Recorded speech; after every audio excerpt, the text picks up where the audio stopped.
Hello friends, हमने पिछली बारी बात करी थी टीजीटी आर्ट्स क्वेश्चन पेपर के बारे में। और जैसा मैं शुरू से बताता हुआ आ रहा हूँ कि टीजीटी के लिए जो लोग तैयारी कर रहे हैं उनको एक अच्छी तैयारी के लिए सबसे पहली आवश्यकता है previous years question paper. Previous years question paper को जब हमने देखा, जो एचजी पब्लिकेशन का हमारे पास एक प्रिंट है प्रीवियस ईयर्स क्वेश्चन पेपर, उसमें 1996 से लेकर अभी तक के जितने भी टीजीटी आर्ट्स के क्वेश्चन पेपर हुए हैं, उन सभी को उत्तर सहित दिया हुआ है। सबसे पहला जो प्रश्न पत्र इस पुस्तक में है TGT arts question paper published by Hg publication, वो Himachal Pradesh public service commission का है 1996 का। और जैसा मैंने पिछली बारी आपको बताया था कि 1998 में सबऑर्डिनेट सर्विस सिलेक्शन बोर्ड की स्थापना की गई थी और उसके बाद फिर लगातार जो है वो टीजीटी के एग्ज़ाम होने शुरू हुए। टीजीटी ही नहीं, अन्य भी कई ऐसी हज़ारों पोस्ट थी जिनको लोक सेवा आयोग जो है उनके लिए परीक्षा आयोजित नहीं कर पाता था। विशेषतः क्लास 3 श्रेणी की जो पोस्ट थी, वो सारी पोस्ट जो है वो सबऑर्डिनेट सर्विस सिलेक्शन बोर्ड को दे दी गई थी। 1998 से लेकर 2003 तक जो है बोर्ड ने काम किया। 2003 में सरकार परिवर्तन हुई क्योंकि बोर्ड की स्थापना जो है वो बीजेपी के टाइम स्थापित किया गया था, जब श्री प्रेम कुमार धूमल जो थे वो चीफ मिनिस्टर बने थे पहली बार हिमाचल के। 2003 में जब सत्ता परिवर्तन हुआ तो भ्रष्टाचार के आरोप के कारण आयोग को लगभग हर तरह से इसको ठंडे बस्ते में डाल दिया गया और यह आरोप लगे कि यहाँ पे भ्रष्टाचार हो रहा है, नौकरियों में जो है वो भाई भतीजावाद चल रहा है। और इस कारण लगभग 3 साल तक बोर्ड ने काम नहीं किया, जबकि इसके कर्मचारी और इसके जो अध्यक्ष थे वो अपनी सैलरी लेते रहे। 2006 से फिर जो है वो टीजीटी और दूसरे एग्ज़ाम जो है वो कंडक्ट करना शुरू हुआ। तो हमने पिछली बार अपने पिछले लेक्चर में बात करी थी कि 1998 से लेकर 2003 तक जितने टीजीटी के एग्ज़ाम हुए टीजीटी आर्ट्स के, उसमें परीक्षा के पैटर्न में परिवर्तन होता रहा। जहां ये कमीशन के पास 100 क्वेश्चन होते थे क्वेश्चन पेपर में, वहीं जब बोर्ड के पास कंडक्ट होने लगा तो नंबर ऑफ़ क्वेश्चंस 200 कर दिए गए। पार्ट्स वही थे सारे, टीचिंग स्किल के बारे में, पेडागॉगी के बारे में, social studies, English, Hindi, Himachal GK, current affairs, ये सारे जो थे वो पाठ्यक्रम में रखे गए थे। 2006 तक की हमने पिछली बारी चर्चा कर ली थी। आज हम बात करेंगे 2008 तक की हमने चर्चा करी थी, अब आज हम बात करेंगे 2010 के बाद पेपर में क्या परिवर्तन हुआ। 2010 में जब टीजीटी का एग्ज़ाम हुआ टीजीटी आर्ट्स के लिए, तो उस समय भी टोटल क्वेश्चंस 200 ही थे, लेकिन सोशल स्टडीज़ और जनरल अवेयरनेस जीके के क्वेश्चन जो थे टोटल मिला के 120 कर दिए गए। पहले ये 100 होते थे। इस एग्ज़ाम में 2010 की परीक्षा में टोटल नंबर ऑफ़ क्वेश्चन जो थे सोशल स्टडीज़ और जनरल नॉलेज से लेके वो 120 कर दिए गए। पेडागॉगी में जो पहले 30-40 क्वेश्चन होते थे, इस एग्ज़ाम में 2010 की परीक्षा में उनकी संख्या घटाकर 20 कर दी गई। हिमाचल जनरल नॉलेज जो 10 होते थे क्वेश्चन, उनकी संख्या बढ़ाकर 20 कर दी गई और 20 क्वेश्चन इंग्लिश के ऊपर और 20 हिंदी के ऊपर प्रश्न पूछे गए। इस तरह कुल मिला के 2 घंटे में आपको 200 प्रश्न जो थे वो हल करने थे। OMR शीट के ऊपर मार्किंग करनी थी और प्रश्न पत्र का पैटर्न जो है वो इस प्रकार से 2010 में बदला गया। मैं बार बार आपसे ये कह रहा हूँ कि कमीशन या बोर्ड के पास ये अधिकार होता है कि निर्धारित सिलेबस में से वो किस भाग को कितना वेटेज देते हैं, ये कर सकते हैं। हो सकता है नंबर ऑफ क्वेश्चंस हिमाचल के ऊपर ज़्यादा हो जाएं, हो सकता है number of question English language के ज़्यादा हो जाएं या हिंदी भाषा के ज़्यादा हो जाएं या टीचिंग स्किल के ज़्यादा हो जाएं। तो आपको हर इवेंचुअलिटी के लिए तैयार रहना है, ये पैटर्न देखते हुए कि टाइम टू टाइम बोर्ड ने या कमीशन ने अपने एग्ज़ाम पैटर्न में परिवर्तन किया है। और यह जो है ये आगे भी पूरी संभावना रहेगी, पाठ्यक्रम वही होगा। तो 2010 में 120 क्वेश्चन जो थे, जिसमें history, geography, economy, polity, current affairs, sports और इस तरह के प्रश्न जो थे वो 120 प्रश्न पूछे गए। 20 क्वेश्चन टीचिंग स्किल के ऊपर पूछे गए, 20 हिमाचल जीके का था, 20 इंग्लिश के थे और 20 हिंदी के थे। ये 2010 में हुआ।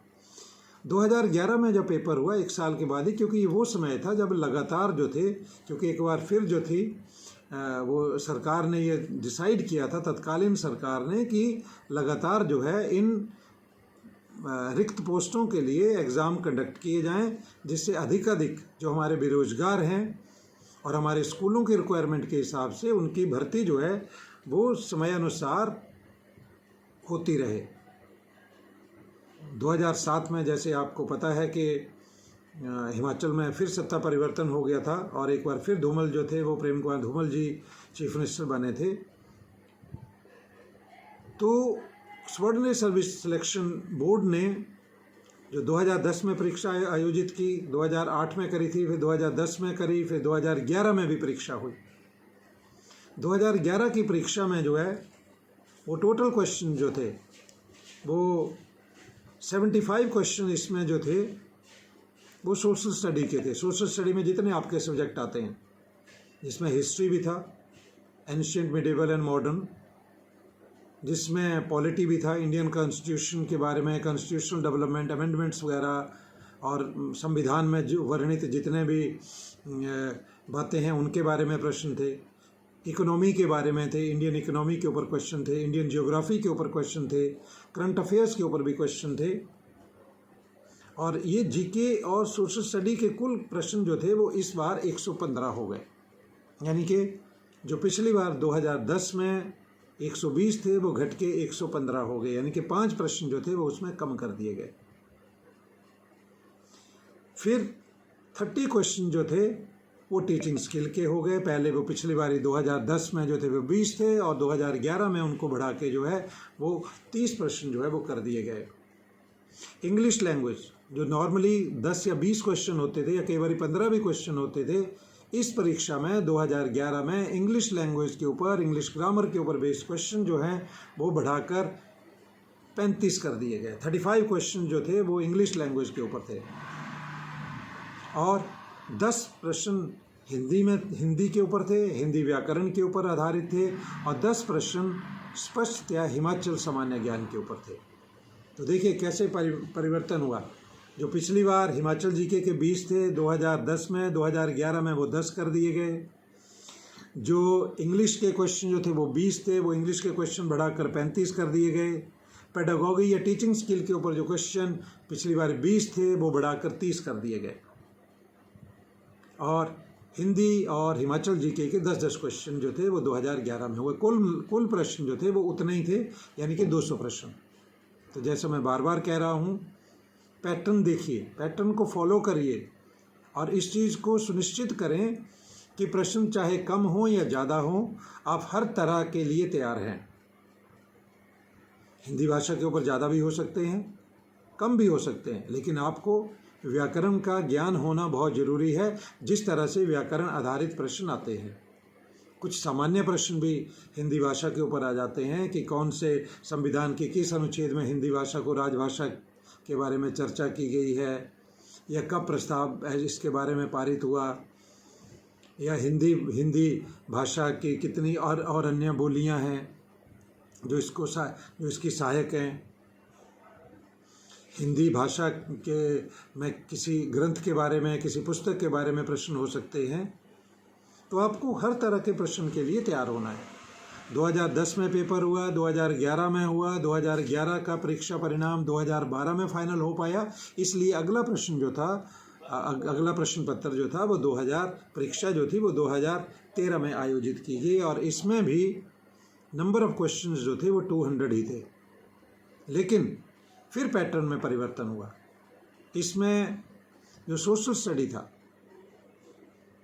History, geography, polity, economy and current affairs, इसके क्वेश्चन जो थे वो जो पिछली बारी 115 थे, उससे पहले 120 थे, इस बारी घटा के जो है number of question social studies के ऊपर 100 कर दिए गए और 30 क्वेश्चन जो थे वो टीचिंग स्किल, पेडागॉगी के ऊपर किए गए। ये 30 क्वेश्चन बहुत ही इम्पोर्टेंट हैं क्योंकि इसमें अब जितने पहले स्ट्रेट फॉरवर्ड क्वेश्चन होते थे, आने वाले आप अगले प्रश्न पत्र में आप देखेंगे कि शुरू के प्रश्न पत्रों में और आगे वाले प्रश्न पत्रों में कितना फ़र्क है इस पार्ट के ऊपर, बहुत ज़्यादा है। ये उन लोगों को आसान पड़ जाता है पार्ट जिन्होंने डीप स्टडी की हुई है, जिन्होंने अपने बीएड के क्वेश्चन पेपर, जिन्होंने अपने बीएड के सिलेबस की बहुत अच्छी स्टडी की हुई है, उन बुक्स की, टेक्स्ट बुक्स या रेफरेंस बुक्स की, उनके लिए तो आसान होता है। लेकिन अन्य लोग जो सिर्फ वैसे ही तैयारी करके चल देते हैं या ये मान के चल देते हैं कि भाई हमें तो आता ही है, तो उनके लिए ये बहुत ही बड़ा रिस्क है। तो मैं आपको सलाह देना चाहता हूँ कि टीचिंग स्किल, पेडागॉगी वाला जो पैटर्न है, हिस्ट्री ऑफ एजुकेशन जो है, कॉन्सेप्ट ऑफ एजुकेशन जो है, फिलॉसफी ऑफ एजुकेशन जो है, टेक्नोलॉजी ऑफ एजुकेशन जो है, लेटेस्ट जो पॉलिसी एजुकेशन के ऊपर बनी है, उनका बड़ा ही इंटेंसिव स्टडी करें।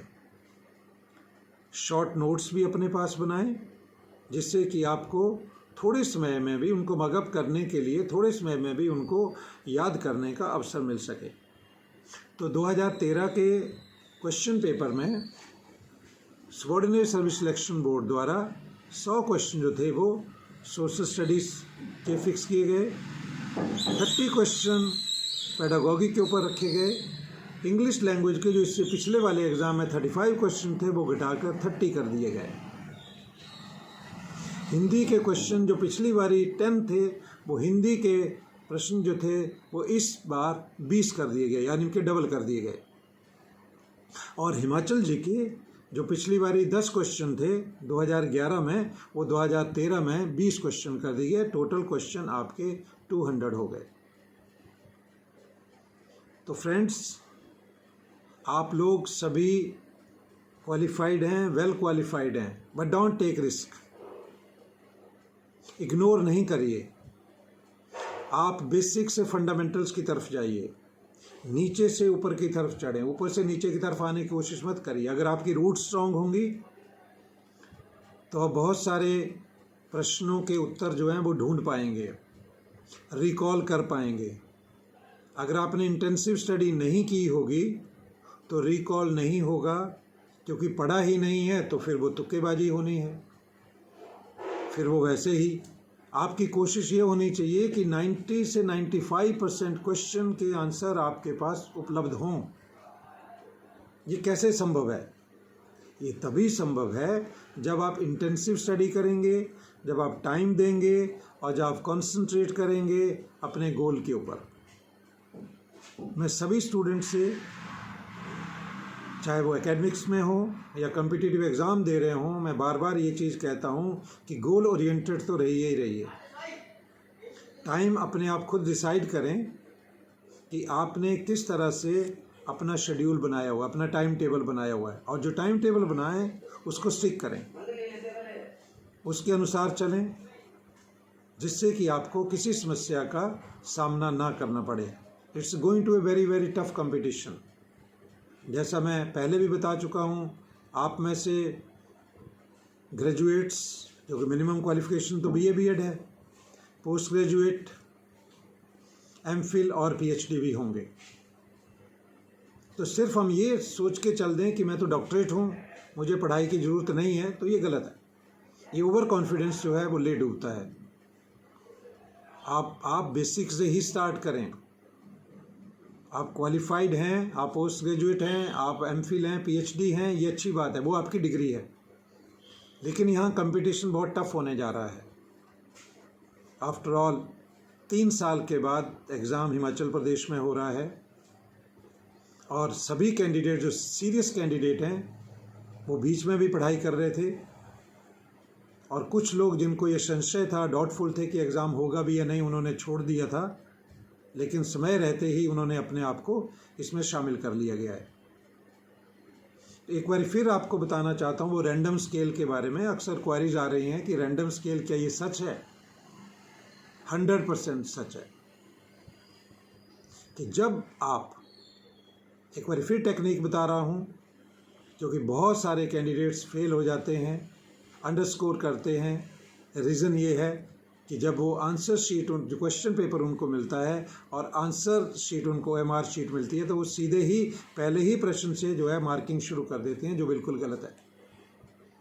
तरीका ये है कि आप क्वेश्चन पेपर के ऊपर ही जिस क्वेश्चन के बारे में आप 100% हैं, श्योर हैं, उसको उसी टाइम जो है वो टिक कर दीजिए और पूरे 200 क्वेश्चन तक जाइए।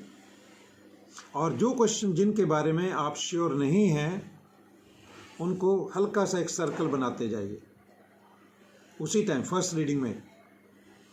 जब सेकंड रीडिंग करने बैठें उसको देखें तो फाइंड आउट करें जब सेकंड रीडिंग में, क्योंकि बहुत सारी चीज़ें जो आपने पढ़ी होती हैं वो आप रिकॉल कर लेते हैं, तो आप पाएंगे कि जो आपने क्वेश्चन छोड़ दिए थे, जो सर्कल किए थे कि वो डाउटफुल हैं, उसके भी बहुतों के आंसर आपको मिल जाएंगे। इसलिए फर्स्ट, सेकंड और थर्ड रीडिंग में आते आते आपके 90 to 95% क्वेश्चन के आंसर आपको मिल चुके होते हैं, अगर आपने अच्छी पढ़ाई की हुई है तो। और रिमेनिंग जो क्वेश्चन है उन क्वेश्चन का मैंने बताया था कि कैसे भी क्वेश्चन हो सकते हैं जिसके बारे में कोई आइडिया नहीं है। मेरे सामने कई बार ऐसे प्रश्न आ जाते हैं जिसके बारे में मुझे बिल्कुल पता नहीं होता। ऐसी स्थिति जब हो जाती है तो हमारे पास क्या बचता है? हमारे पास बचता है या तो हम वैसे ही गेस करें कि एक का ए लगा दिया, एक का बी लगा दिया, एक का सी लगा दिया, एक का D. No, don't do it. Use the random scale, क्योंकि वैसे जो करेंगे आप ए बी सी डी, उसमें प्रोबेबिलिटी ये बड़ी हाई है कि आपके 100% आंसर वो गलत हों। 1% चांस है कि उसमें से कुछ क्वेश्चन आंसर ठीक हो जाए। लेकिन जब मैं रैंडम स्केल यूज़ करता हूँ, वो आप खुद भी कर सकते हैं मॉक टेस्ट में भी, कि सभी प्रश्नों का एक ही उत्तर दे दें। आप रैंडम स्केल यूज़ करिए, अपने आप करिए। आपके पास 100 क्वेश्चन है, अब 100 के पूरे के पूरे ए आंसर दे दीजिए। यू विल फाइंड कि 25% of the answers are correct. इससे ज़्यादा भी हो सकते हैं। तो आप उस रैंडम स्केल को आखिरी में यूज़ करें उन क्वेश्चन के आंसर के लिए जिनके बारे में आपको बिल्कुल पता नहीं है। ऐसा करने के कारण आपकी प्रोबेबिलिटी जो है आंसर्स की, उन क्वेश्चन की जो डाउटफुल हैं आपके लिए, जिनके बारे में आपको कोई पता नहीं है, वो बढ़कर जो है वो 25% उसमें हो जाता है। जो चांस है ही है, जो 25% आंसर ठीक होंगे ही होंगे। तो फ्रेंड्स, हम धीरे धीरे नेक्स्ट टाइम हम लास्ट इसको कंक्लूड करेंगे, क्योंकि आज हमने 2013 तक का ले लिया। पहली बार हमने 2008 तक के क्वेश्चन पेपर लिए थे, आज हमने 2013 तक के ले लिए। हमने पैटर्न शिफ्ट के बारे में भी बात कर ली, हमने आवश्यक चीज़ों के बारे में भी बात कर ली। और जो पुस्तक जिसमें सबसे ज़्यादा प्रश्न पत्र जो हैं वो दिए हुए हैं, जो आयोग द्वारा आयोजित हुए, वो ये क्वेश्चन पेपर है जो मेरे सामने उपलब्ध है, जिसमें 1996 से लेकर टिल डेट सारे प्रश्न पत्र जो हैं वो दिए हुए हैं। इसी को आधार मानकर मैं आपके सामने ये डिस्कस कर रहा हूँ कि किस तरह से जो है वो पैटर्न में शिफ्ट हुआ है। Stick to your schedule, be honest to yourself. अपने प्रति ईमानदार रहिए, क्योंकि जब आप पढ़ के उठें, 1 घंटा 2 घंटा जब आप बैठे हो, आपकी सिटिंग हो, जब उसके बाद आप उठें, तो आपके अंदर से खुद ये होना चाहिए कि मैंने कितना बढ़िया स्टडी की है और जो मैंने पढ़ा है वो मैंने रिटेन कर लिया है। वो समय ऐसा है जब आप मोबाइल अपना स्विच ऑफ कर दीजिए, जब भी आप पढ़ाई कर रहे हैं तो मोबाइल को स्विच ऑफ कर दीजिए, क्योंकि मोबाइल आप बाद में भी यूज़ कर पाएंगे परीक्षा में उत्तीर्ण होने के बाद भी, लेकिन परीक्षा में अगर उत्तीर्ण नहीं हो पाए तो फिर मोबाइल का कोई यूटिलिटी नहीं है। इसका फ़ायदा है मोबाइल का, लेकिन जब इससे इम्पोर्टेंट कोई चीज़ है तो हमें इसे अपने से दूर रख देना चाहिए। अपने टेबल पे भी नहीं रखना है। अगर टेबल पे रखना ही है तो अपने ड्रायर में जो है उसको डाल दीजिए, otherwise you would not be able to focus. तो फ्रेंड्स, अलर्ट हो जाइए, खूब तैयारी करिए और तैयार रहें।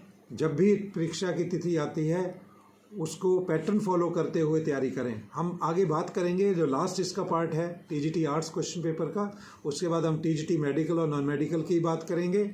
और जो इनके दो बड़े इम्पोर्टेंट पार्ट हैं हिंदी और इंग्लिश, उनके लिए बुक्स की बात भी करेंगे और उनमें किस तरह के प्रश्न जो है वो अक्सर पूछे जाने लगे हैं उसके बारे में भी आने वाले दिनों में चर्चा होगी। तो उम्मीद है कि आपको इससे लाभ मिला होगा और आप इसका फ़ायदा उठाएंगे। मेरा यही उद्देश्य है कि आपको मार्गदर्शन कर सकूं और ताकि आप अच्छी तैयारी कर सकें। आफ्टर ऑल आप नेशन बिल्डर्स बनने जा रहे हैं। आपका बहुत बड़ा आपका ज़िंदगी का जो पार्ट है, जब आप टीचिंग में जाएंगे तो देश के होनहार बच्चों का भविष्य निखारने का कार्य आप कर रहे होंगे। इसलिए मैं ये चाहता हूँ कि आपको थोड़ा थोड़ा मैं भी इसमें सहयोग करूँ। अगर मैं कुछ कर पाया तो मैं समझूंगा कि मेरा भी जो मेहनत है वो वसूल हो गई। So thank you very much, all the best.